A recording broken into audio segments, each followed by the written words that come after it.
تمہارے لیے دو گروہوں میں جو جنگ بدر کے دن آپس میں بھیڑ گئے قدرت الہی کی عظیم الشان نشانی تھی۔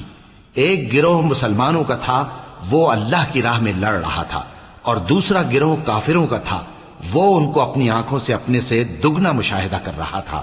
اور اللہ اپنی نصرت سے جس کو چاہتا ہے مدد دیتا ہے۔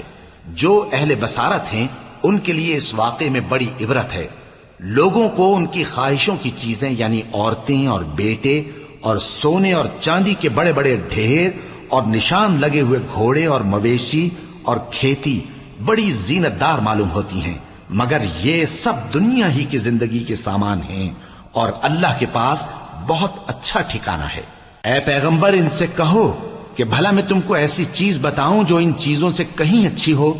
سنو، جو لوگ پرہیزگار ہیں ان کے لیے اللہ کے ہاں باغات بہشت ہیں جن کے نیچے نہریں بہ رہی ہیں